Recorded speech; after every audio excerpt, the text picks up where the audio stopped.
Welcome to the new JFK show, number 55. Larry Rivera, the man when it comes to new JFK research. No one beats Larry Rivera, and we're going to bring new research to you tonight. Now, when it comes to the Altgens photo, this guy has got it down to a science. Between Roy Schaefer and Larry Rivera, James Altgens is telling the story all unto himself. Now, this is a Veterans Today article.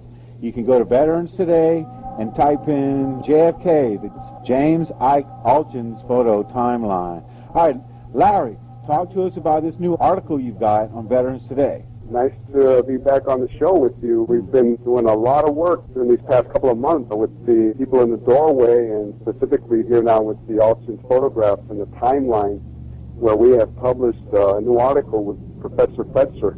Along with our good friend Roy Schaefer, who everybody knows was working at the Dayton Daily News that morning of the 23rd of November 1963, and was the person who actually took the Altgens 6 photograph off of the thermofax machine that morning at 7:15 a.m. in the morning. Yeah, hot off the press. That's right. And that very morning, Roy noticed distinct masking and opaquing and alterations to the Altgens 6 photograph. And we've been doing extensive research on the timeline of the Altgens photographs, not just the Altgens 6, but all of his photographs that he took that day. All right, so when we're talking about Roy Schaefer, we're talking about a legendary researcher here. So kind of fill everybody in on Roy just a little bit more. Yeah, we did a show with Roy back in December, and we spoke. He spoke about his background with his father being head of the Typographical Union there in Dayton, and he covered newspapers throughout the United States from the East Coast to the West Coast. And so Roy grew up in the environment of the publishing business, and he knew the ins and outs and everything that had to do with publishing newspapers. So, if we're going to find an authority on publishing in the 1960s, 50s, and 60s, Roy Schaefer would be the person to talk to. So basically what we did, we put together all this research, and we offered it in a Veterans Today article. But the paper that we wrote with all the images and all the references is something that had actually never been done as far as going out and studying all of the coverage of the networks like ABC, CBS, and NBC, which amazingly enough are available right there on YouTube. And all you have to do, and I'll just throw this out there for any other researcher who wants to verify our work, all you have to do is go and look and study these broadcasts frame by frame, minute by minute, and go ahead and jot down, the order of all the images that you see presented by all three of the networks, and you will come to realize that the Altgens photographs were not shown on network television until late that evening, actually 6:35, and we're going to talk about that. We're going to present that in a few minutes here as we go, but I wanted to start here. As far as Roy Schaefer now, he not only was he there in the newspaper business, but he became a formidable researcher, JFK researcher from the very beginning, day one. And didn't y'all tenacious. Yeah, didn't y'all do work on the shot through the windshield and where it came from? That was Roy Schaefer's work. That's right, very tenacious. I think we've spoken about this before. Roy actually did the reenactments of the Zapruder film by standing over at the pedestal to see the frames with a replica of Zapruder's Bell and Howell camera. And he went and he stood there and he actually recorded cars as they drove down Elm Street to go and compare with the frames of the Zapruder film, and where he saw, differences in the sizes, of the curb, the signs, the road signs, the blinking lights. There, yeah, right. Well, he noticed in the Zapruder film the blink rates of the limousines, which were out of synchronization. That's another thing he noticed in the Altgen 6 photograph, the hole in the windshield, and he traced it back to the underpass, but to the south side over there on Commerce, and he traced that trajectory of that bullet over there to that tunnel there where the sidewalk goes under the triple underpass. On the south side. Roy's contributions have been extensive. The only thing is that he has never actually published or been able to get his work published, in, like many other researchers who are much better known. But he has donated his materials, for example, to different universities. And so I think that partnering with Roy is a very astute move on our part, and because he has a lot to offer. So, that's basically what... Yeah, and you've got an article with the man right now in Veterans Today as we speak. Brand new article with a legendary researcher. Yeah. Well, let's begin by saying that much has been written and speculated about the authenticity and the timing of the photographs taken by James Altgens on November 22nd. And so what we're going to do is just present some facts. And like I said, that we have been able to glean from the broadcast that day. And just basically going and extracting and going over photographs of the day where we look for Altgens, comparing that with his FBI interview. And let me just say that this is really important because Altgens being only 15 feet away from the JFK limo when, the headshot at Zapruder 313 happened, was never called as a witness. And he was only called because a couple of articles came out, and one was by Don Bonifay called A Picture with a Life of Its Own, and it was published in the New York Herald Tribune. And the second one, which was published by a reporter by the name of Maggie Daly in the Chicago American, and she publicized the fact that Altgens had not been brought to testify before the commission. Yeah, the closest photographer there never gets caught. That's right. Totally ignored. Okay. Gary. So then, and he was finally July 22nd. We're talking about 8 months later. They brought him in, testified. But prior to that, a month prior to that, he was interviewed by the FBI, and the FBI tried to establish the timeline of his photographs. And at that time, they established 1257 as the time at which the Altgen 6 moved on the wire. Now, that was quite a feat when one considers the time it would have taken for Altgens to make sure, that no more bullets were flying in Dealey Plaza, because he states that he followed Secret Servicemen and policemen into the parking lot adjacent to the railroad yard, to make sure that there were no other victims to photograph, and that's where everybody was headed. And it's interesting because he states that Secret Servicemen went up there. So, and not very many people talk about that. We know from our work with the motorcycle policemen and all of those YouTube videos that we put together and those shows that we've done, that motorcycle cops like Douglas Jackson said that Secret Servicemen dismounted from the Queen Mary and ran past the limo with their guns drawn and so forth. And, what we see in the Zapruder film where there are no Secret Servicemen, running around, it runs counter to what these witnesses said. And then now we have Altgens, and it's right there in both in his FBI report and in his Warren Commission testimony about Secret Servicemen, going up the embankment. So the timing that we followed, and we were able to support that timing with some of his photographs, is the last photograph, which is known as the Altgens 8. Not too many people know about that. Okay, so you're talking about the time that the assassination happens, he's taking his pictures, and by the time he gets back to the station to where they can be developed and all that. And secondly, back to the Dallas Morning News, where the Associated Press had their offices on the third floor of the Dallas Morning News building, which is about 5 or 6 blocks away on Houston and Young. Okay, now if anyone's wondering, the Altgens 6 is the famous Oswald in the doorway picture where John F. Kennedy is holding his throat. You can see Jackie's glove. Probably one of the most famous pictures in the world. So look, if you're going to follow the show tonight, you got to know which one it is. At least Google images, the Altgens 6, and then you can follow along. Or by going to our article on Veterans Today, like even you better. mentioned at the beginning of the show. How even foolish better. of me.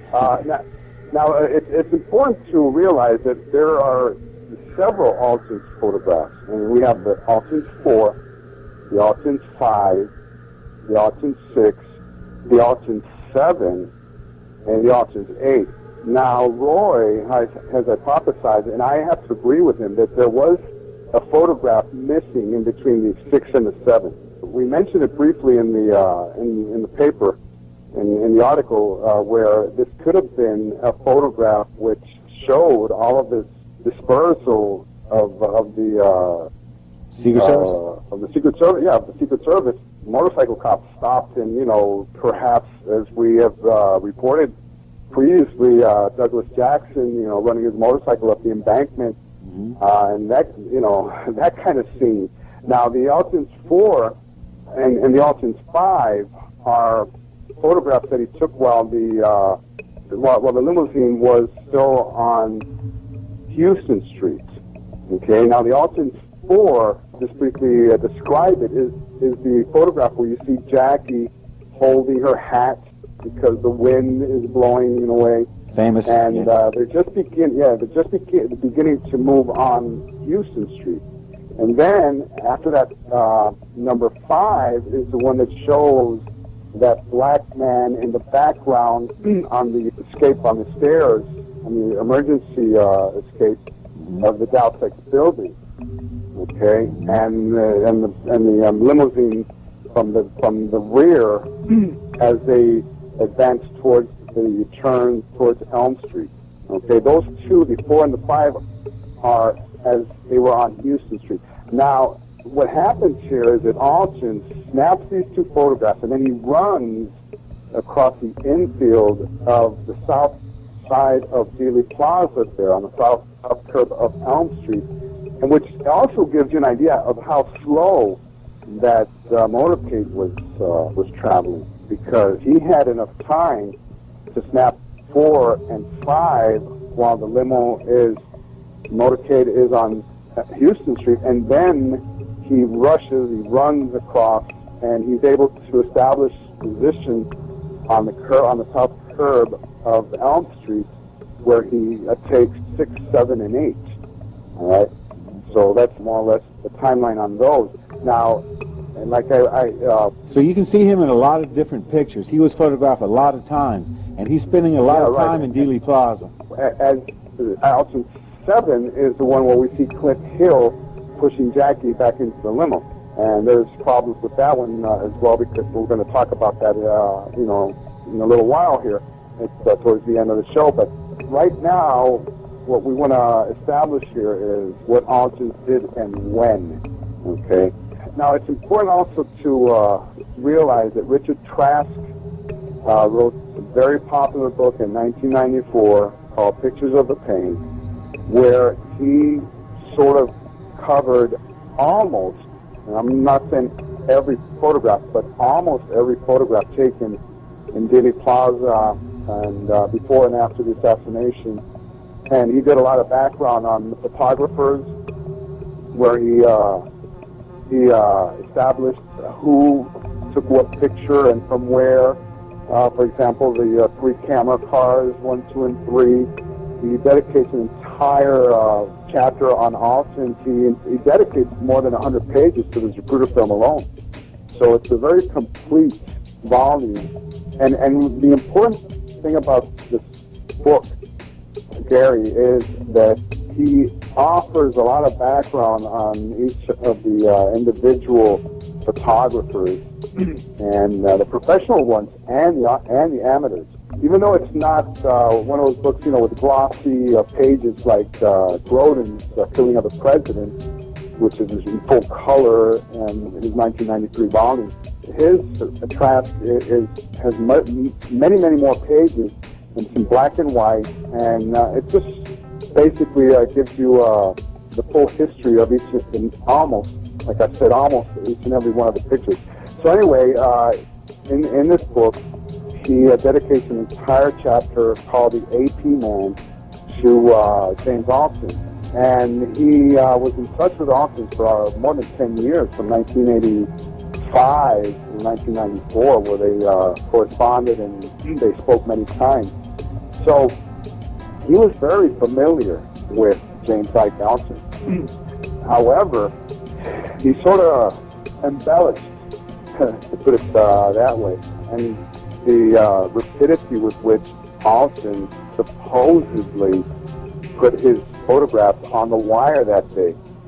And after we looked at all the images from other photographers who took pictures in Dealey Plaza that day, we came to the conclusion that it was impossible for either the timeline offered by the FBI, which was 12:57, or the timeline offered by Trask, which was 1:03 p.m., which is the time that he says that Altgens told him that all of his photos moved on the wire.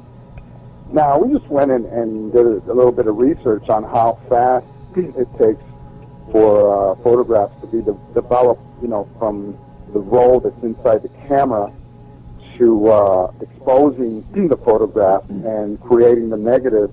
The fastest process or procedure for this would have been 30 minutes. And just to get the images ready to print what they call positive prints from the negatives. And so what we did was we just went and looked at the pictures, and we found a lot of pictures of Altgens still in Dealey Plaza.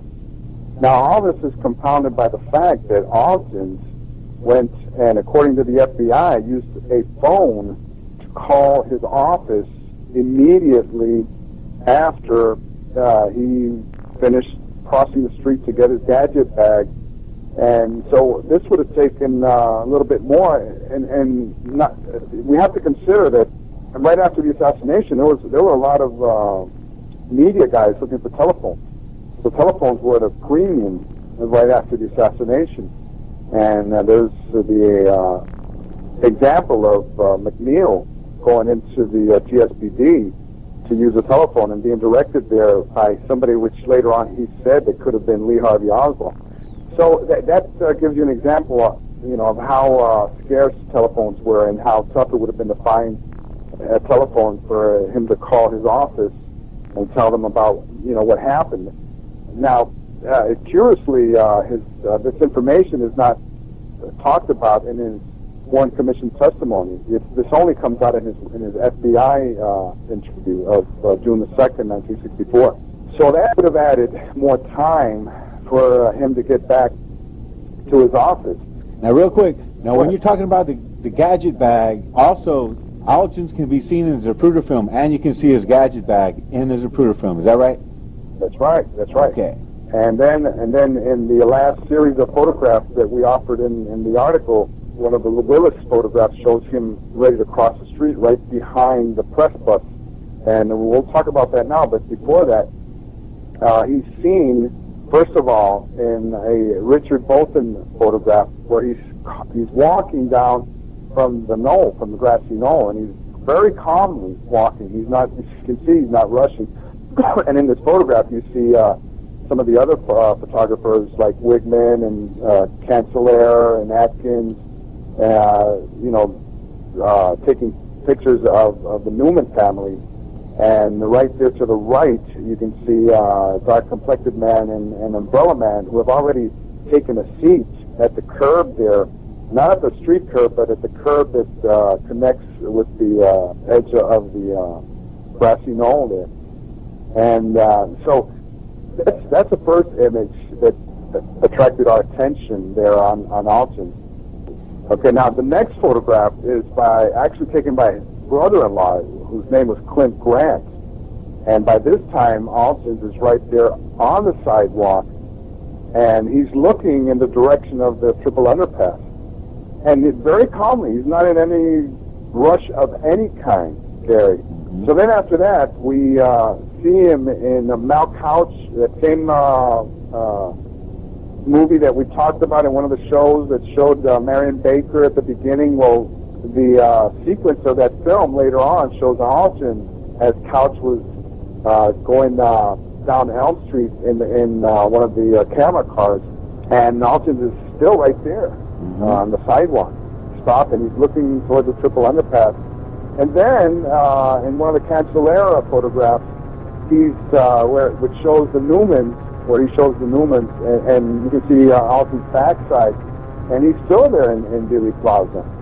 And it's important to notice that the Newmans spoke about being down on the ground for about 3 minutes, and Dale Newman spoke about actually being on the ground there, covering the children, and then getting up and then getting back down on the ground. So I would estimate that the Newmans were there for at least maybe up to 5 minutes. Okay. And then the photograph that we spoke about, one of the Willits photographs, which shows that famous photograph of what a lot of people think was Jim Hicks with that walkie-talkie in his back pocket. In that same photograph, you can see Altgens right there starting to cross the street, and he's on Elm Street, and he's going to reach for his gadget bag. So we're estimating that we're talking about maybe up to even 10 minutes here. So when Trask says that Altgens reached his office by 12:39, we find that highly, highly improbable, Gary.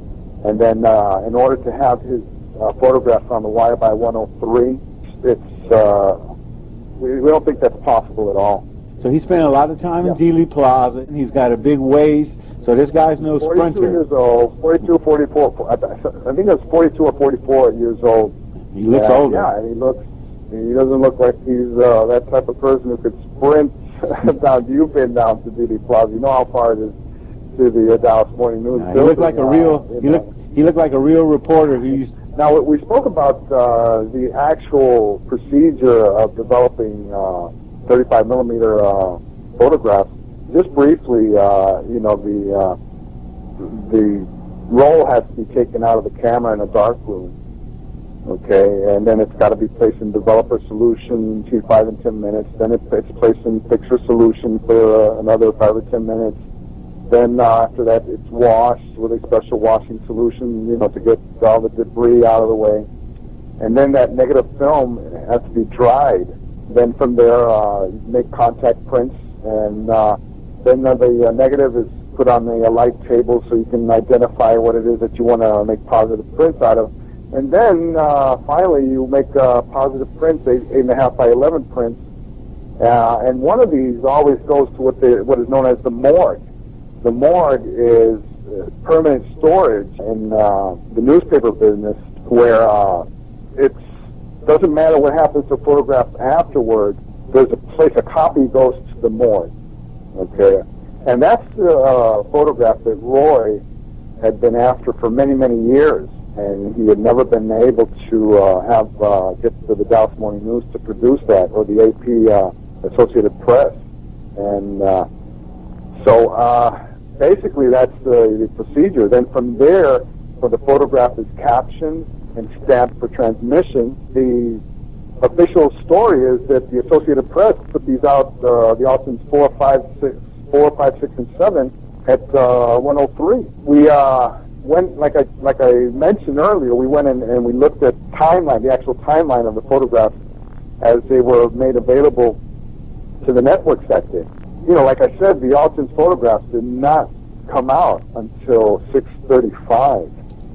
Okay. Now, in the book, in Richard Trask's book, Altgens stated, and I'll just quote this briefly here, that he said that someone, and I emphasize this, someone grabbed my camera, removed the film, and took it to process it because they wanted me on the phone reporting what I saw.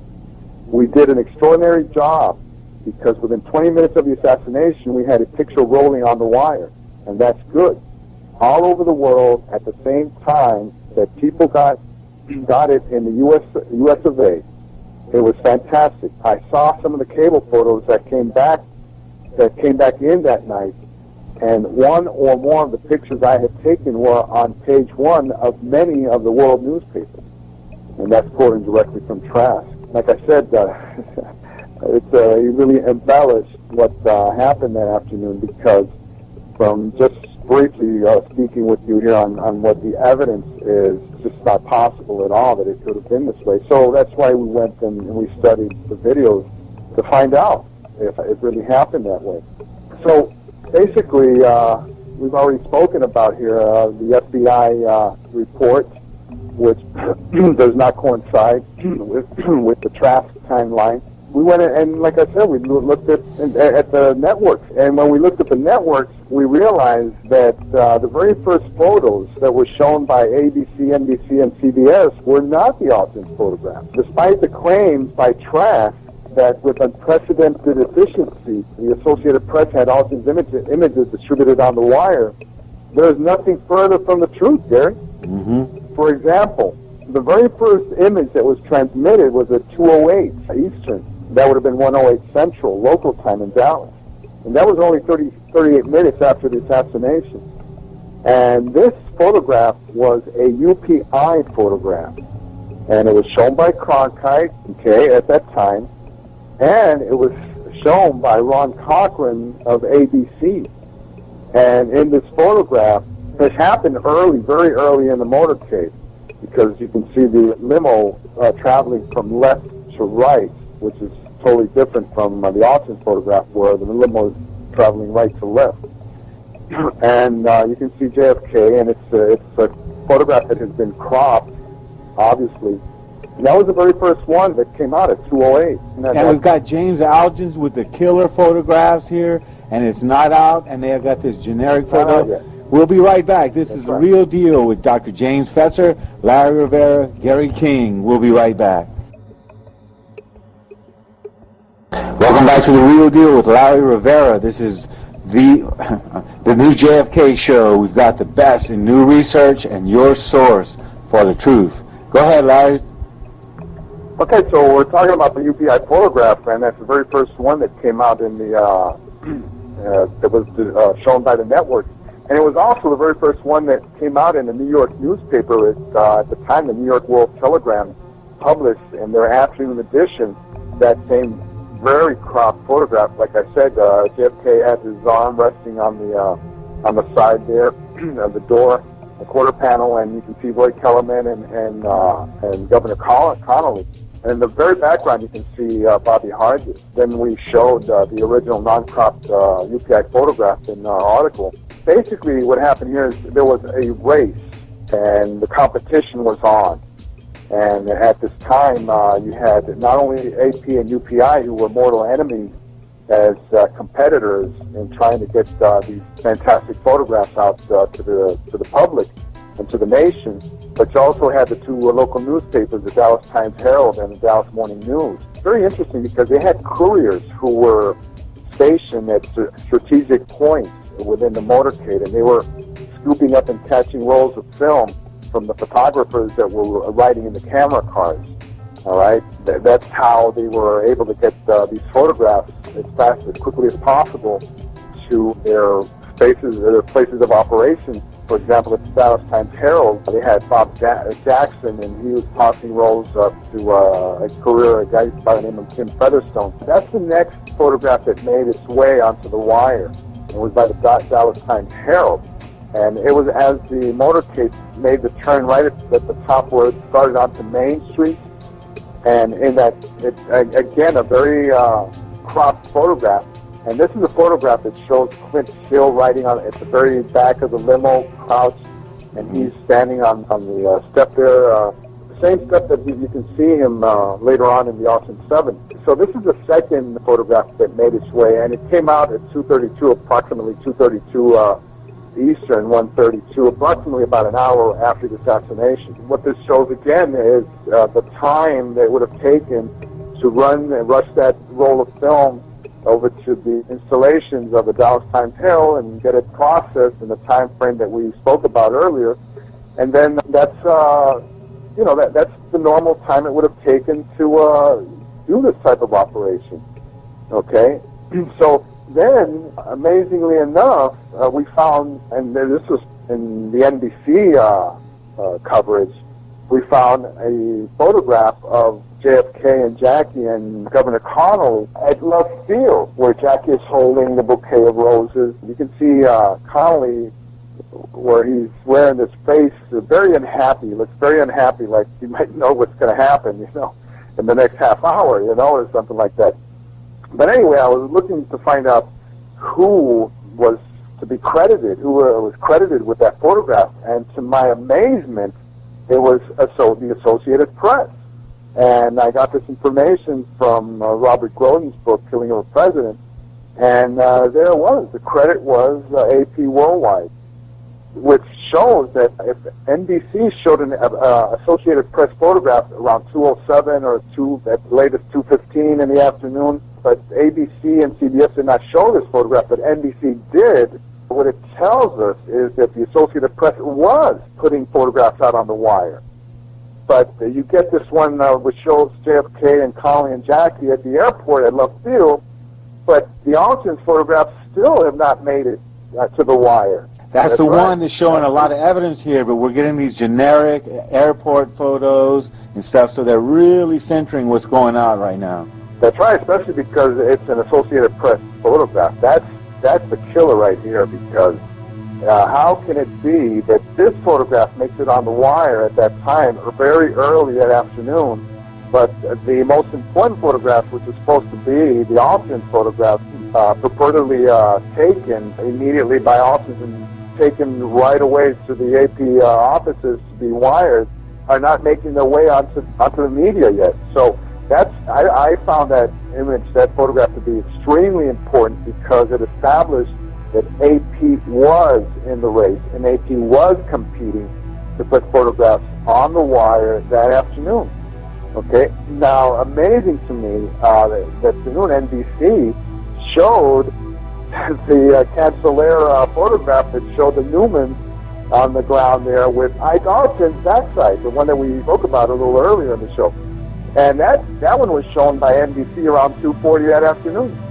And I thought that it was very ironic in my mind that photograph made it onto the wires before Altgens photographs were made it to the onto the wire.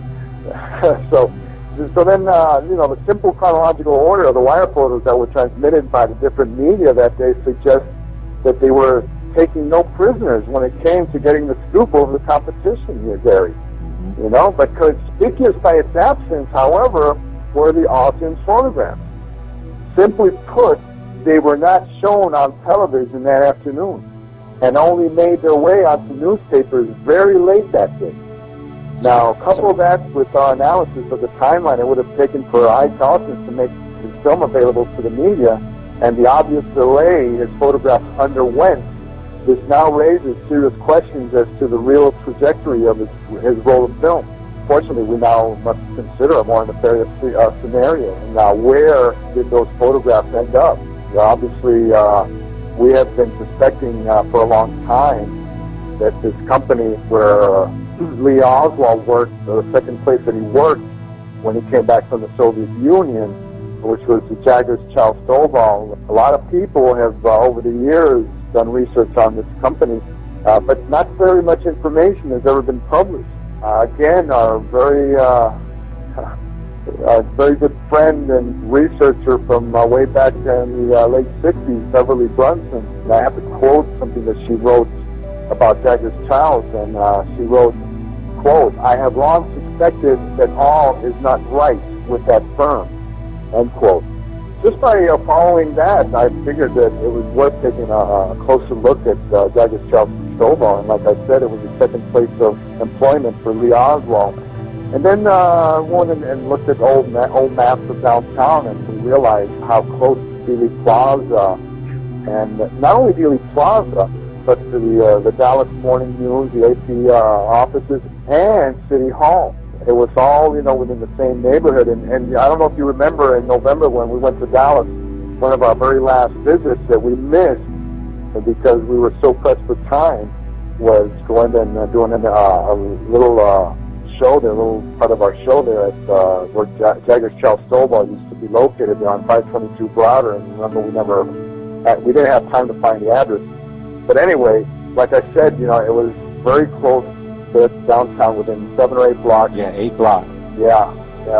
It's very important here now because in 1991, author Harry Livingston interviewed the Reverend Jack Shaw in relation to his research on Roscoe White. Roscoe White being the Dallas Police Department cop, where a lot of people think was one of the Grassy Knoll shooters. Yeah, it was in Japan with Oswald. Yeah, it was with Oswald and the boats, the ships that transported these Marines to Japan, and a lot of people believe that he knew Oswald. In fact, he worked at Jaggers, Chiles-Stovall at the same time that Oswald did. So there's a lot of suspicion. And Ricky White, his son, in the early 90s, called all these news conferences and revealed that his father was one of the Grassy Knoll hitmen, and that he had found this box, this little safe box with a lot of documents and telegrams that offered proof that he had been involved in the JFK assassination. But anyway, it's what's interesting. The reason I bring this up is because Harry Livingstone interviewed this Reverend Jack Shaw. And the Reverend Jack Shaw was with Roscoe White in 1971 when he was victim of an explosion where he died in this accident. As he was on his deathbed, he revealed a lot of things to this Reverend, Jack Shaw. One of the things that Jack Shaw revealed to Harry Livingston is that Jaggers, Chiles-Stovall, which is located down at 522 Browder, was used as a base of operations for the assassination. Wow. Okay? Now, that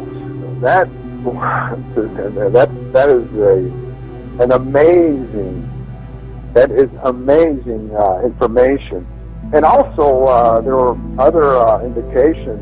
For example, Bill Melanson wrote a very interesting book called Spy Saga. And he did a lot of analysis, and he went and interviewed ex-employees of Jaggers, Chiles-Stovall, specifically this guy by the name of Stephen Baker. And Stephen Baker talked about some of the things that this company was capable of doing. What Nelson wrote about was this notation in Lee Harvey Oswald's address book right under Jaggers, Chiles-Stovall, and he offered a photograph, a rendition there of his address book in the article that showed right under the address and the phone number microdots, the term microdots. And obviously microdots being a very important tool of the trade for spies, and spooks and people who are involved, in those type of operations. So that sort of told Melanson that Lee Oswald was just not any run-of-the-mill Joe there, just working menial jobs, the way he was at the Texas School Book Depository at the O'Reilly Company, a coffee company, and that the other company where the welding company where he worked for before the Jaggers, Chiles-Stovall, and then as a supposedly photocopy assistant, and the way it was downplayed, his employment there. He went and investigated Melanson, that these operations that Jaggers, Chiles-Stovall was involved in, and then they discovered, that they did classified maps, for the CIA, and specifically these maps that we used during the JFK. Like Beverly said, this was not just any firm, and the way that they used modification cameras and other complex equipment, which was a lot more sophisticated than any other photographic equipment that would have been available at most photo labs. He defined, what the microdot system was all about. When he put two and two together, it was, it didn't take a rocket scientist to determine that these people were not just, any advertising company as they're shown in. When I went and looked at the 1965 phone book, that's what it said, Jaggers advertising. Under advertising, yeah. Mm-hmm. And Jack White did research on them, and he said that they were just any advertising typesetting type of company. But I don't think that Jack really investigated these people the way that they should have been investigated. If you go and look at the Warren Commission testimony of this guy by the name of John Greff, he'll tell you it's right there in the Warren Commission, about the sophistication of the different cameras that these people had in there, the modification cameras, all these, for example, various devices that are supplied with the camera consisting of prisms through which you can make distortions.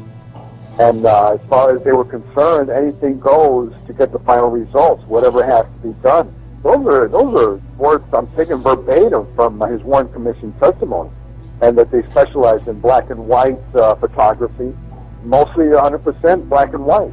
So all this background on Jaggers, Chiles-Stovall, sort of makes one think that there could have been more to them than what met the eye. Obviously, being as close as they were to Dallas Times, to the Dallas Morning News building where the AP office was located at Houston and Young, the timing of the Altgens and the missing roll of film and all that time that it took to finally get his photographs on the wire, by inference and our interpretation has to be that they might have been heavily involved in the alteration of the Altgens photographs. And I say photographs because you don't see alterations only on the Altgens 6. You see alterations on the Altgens 7.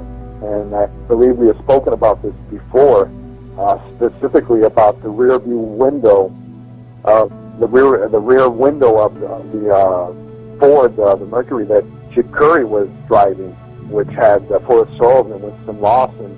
Soles in the back, Lawson in the front, and Chief Decker in the back with Forrest Soles, and Chief Decker is turned around, Sheriff Decker is turned around, looking at what's going on behind him. Watching the assassination. And that's right, watching the assassination, and we see this artifact emanating from the flag, which conveniently divides the window, the rear window, into halves, where masking has obviously been done to hide the fact that Soros was also turned around watching what was going on.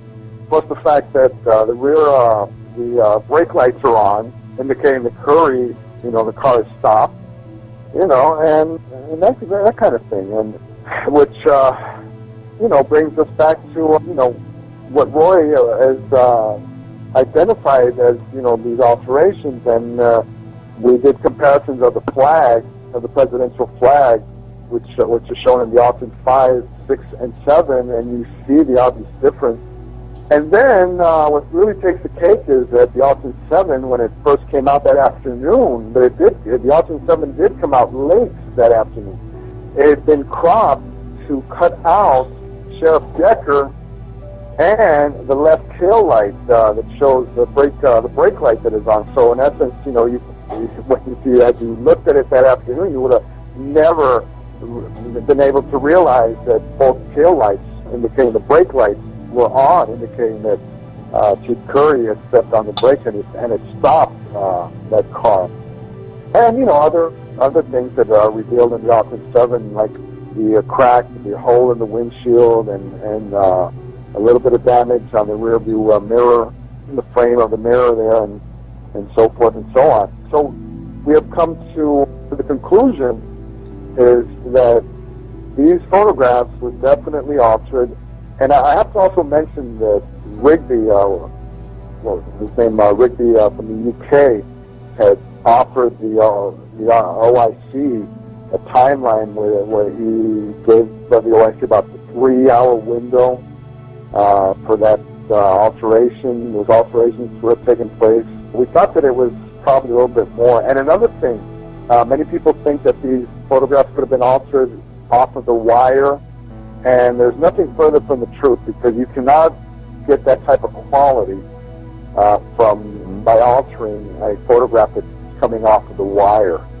And the technicalities, we're not going to get into that right now, but you know, as wire photos have all these little dots, okay, when you look at them, okay, that's because they are developed through a special screen, okay, and so that they can do plates, okay, and then these plates are the ones that are used to run the newspaper printing operation, and that's how you get the picture on newsprint, okay, because they have to actually transfer that photograph onto a plate, okay, a metal plate.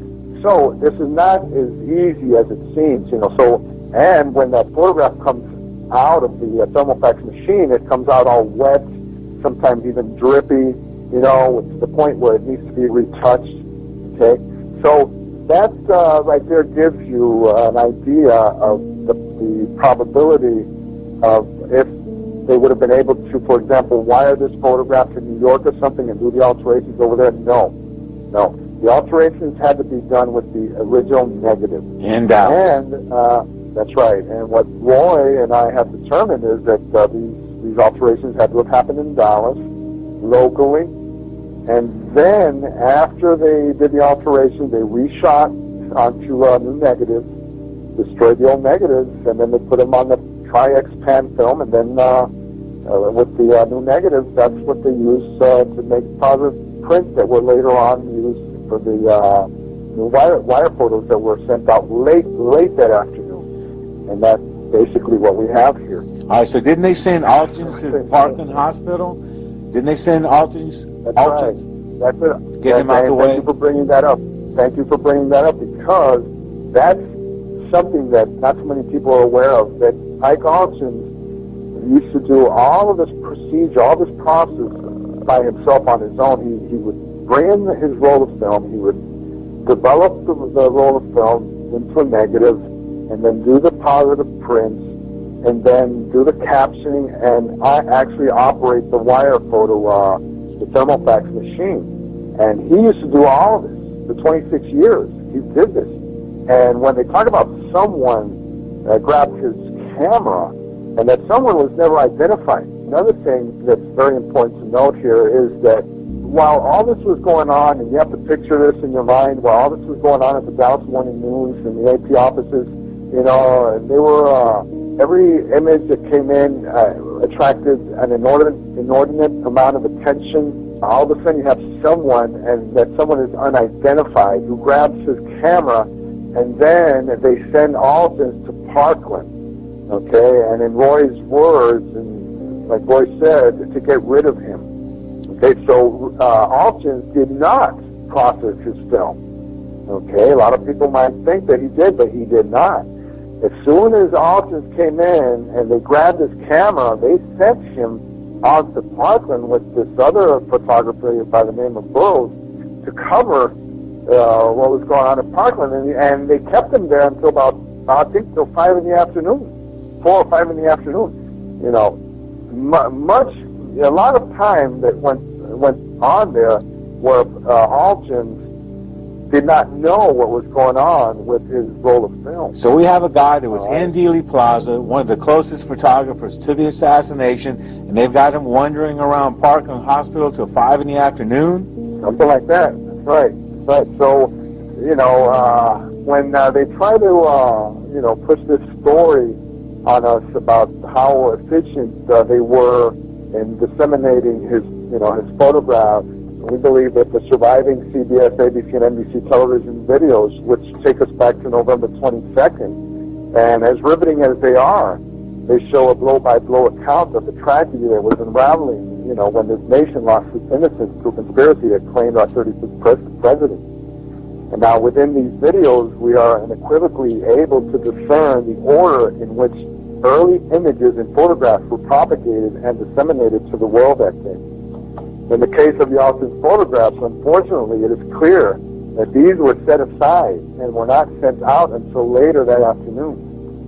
Despite concerted attempts to establish their dissemination early that afternoon, the truth of the matter is that the two most important photographs, the Altgens 6 and the Altgen 7 were delayed long enough to undergo extensive alterations by forces unknown to this day, Gary. That's All right, so outline to us exactly what was obfuscated and why. That's something that I leave to others. I know there's a lot of theorists in this. I have pointed out some very obvious areas, which some have been pointed out by Dennis Camino, where he has done these gamma studies on the photograph, and he's noted airbrushing and darkening and obfuscation of certain figures that at the curb, the men inside of JFK's follow-up car, their faces have been obscured. And Lee Oswald was standing in the doorway. We know that. We know that. That's not even an area here of contention here, but I'm pointing out other obvious, so very obvious areas of alteration. For example, if you look at Emory Roberts, who was in the Queen Mary, and you look at his mouth, you can see this. I mean, it's so obvious. All you got to do is look at it, His mouth has been obliterated. There's a big black splotch covering his mouth, and it's pretty obvious. The only reason they had to have done that, would have done that, would have been because he was talking on a radio, And then in the on the north curb, you see dark ink blotches, covering people there. And I have circled those in the images there that we have up on Veterans Today. And then your obvious, a couple of others that Dennis found, which was the black man on the fire escape. And then Beverly Brunson actually came up with one that over the shoulder, left shoulder of Bobby Hargis, and to the right fender of his motorcycle there, covering a little area of the Johnson limousine there. There's a dark spots there, and and it's just I don't see how anybody can overlook these if you study the image closely. Some of these early researchers like Harold Weisberg and Shirley Martin and Beverly Brunson, they saw those right away. Harold Weisberg, like we've said so many times here, he wrote two important chapters in his book Whitewash 2 about the Altgen 6 and the Lovelady Caper and the Lovelady Diversion. Jones Harris actually commissioned the very first study of the Altgen 6, and he commissioned this guy by the name of Bernard Hoffman.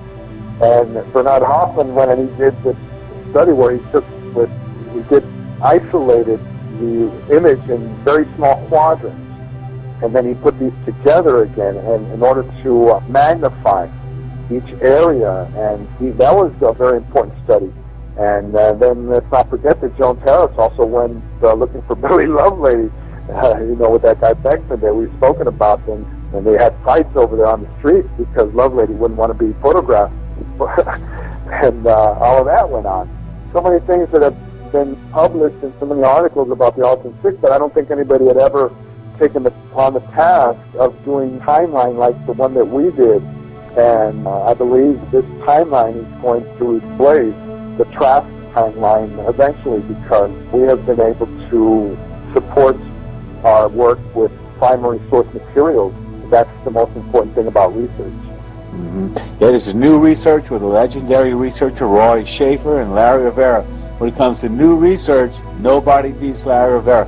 So to wrap it all up, would you say that Altgen, who had some of the most significant photographs that there could possibly be, and if there was a real race to get the best photographs on, his would have been on almost right away instead of, no doubt, 5 hours later? Is that pretty much how long it took? Well, we're talking about if we use the Cronkite presentation, which is at 6:35, almost 6:35 Eastern, which would have been 5:35 Dallas time. We're talking about 5 hours, Gary. Wow. Wait a minute, because you needed the time, to process the wire photo, so let's give it another, at least 4 hours, almost 4 hours. And they're putting up these... that would have been ample time. Yeah, and they're putting up these mundane photos that don't mean anything, and Altgen's got the president with it holding his throat, and it's not making it to the wire. Just amazing.